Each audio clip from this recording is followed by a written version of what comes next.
Slick back. No, slick back. That's what I said. Slick back. No, nigga, I'm a pimp named Slick back. Pimp named Slick back. Pimp named Slick back. Nigga, are you deaf? I'm a pimp named Slick. Assalamualaikum warahmatullahi wabarakatuh. Perkenalkan nama saya Cynthia Afidiahara. Saya dari kelas B5 PDSD. Baik, video kali ini saya buat untuk memenuhi UAS mata kuliah Perspektif Global. Menganalisis dampak-dampak globalisasi. Globalisasi adalah fenomena yang melibatkan integrasi dan interkoneksi yang semakin erat antara negara-negara di seluruh dunia. Ini mencakup pertukaran barang, jasa, informasi, teknologi, dan ide-ide antar negara-negara, serta aliran modal dan tenaga kerja lintas batas. Globalisasi telah membawa perubahan yang signifikan dalam berbagai aspek kehidupan manusia, yaitu 1. Di bidang ekonomi, 2. Di bidang sosial dan budaya, 3. Di bidang politik. Faktor-faktor yang mendorong globalisasi diantaranya yaitu yang pertama, kemajuan teknologi, liberalisasi perdagangan, investasi asing, migrasi dan pergerakan tenaga kerja. Yang kelima, pergerakan organisasi internasional. Yang keenam, perubahan sosial dan budaya. Ada beberapa tantangan umum yang sering dikaitkan dengan globalisasi, yaitu yang pertama, ketimpangan ekonomi, yang kedua, persaingan global, yang ketiga, kerusakan lingkungan, yang keempat, hilangnya identitas budaya, yang kelima, ketidaksetaraan sosial, yang keenam, tantangan politik, yang ketujuh, ketidakpastian ekonomi. Globalisasi memiliki dampak yang signifikan dalam berbagai aspek kehidupan. Berikut adalah beberapa dampak utama dari globalisasi. Yang pertama, ekonomi, kedua, budaya, ketiga, sosial dan budaya, keempat, migrasi, yang kelima, teknologi, yang keenam, lingkungan, dan yang ketujuh, ketimpangan.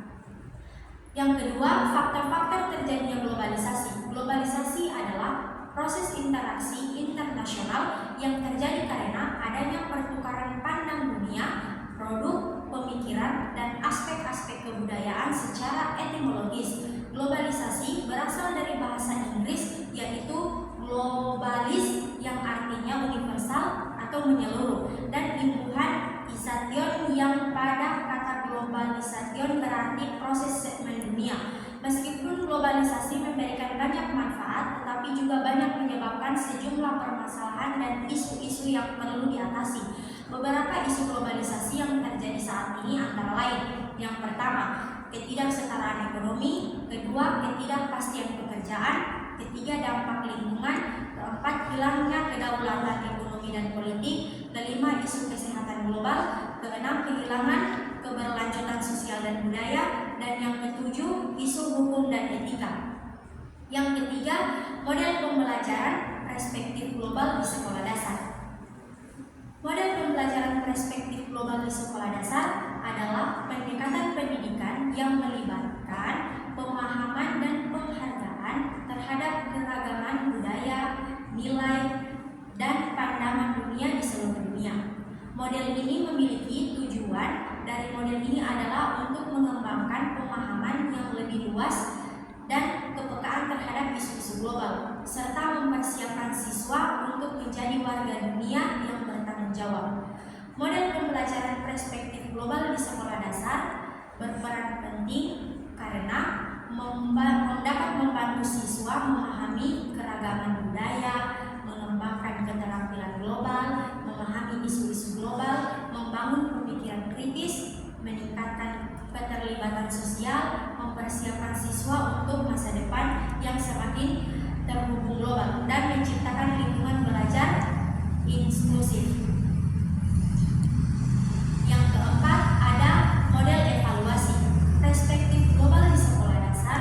Dalam pembelajaran perspektif global, evaluasi ini bertujuan sebagai berikut, yaitu menilai dan mengukur prestasi peserta didik dan pembelajaran perspektif global, mendapatkan umpan balik dari prestasi belajar peserta didik terhadap kerja dan kinerja guru pada pembelajaran perspektif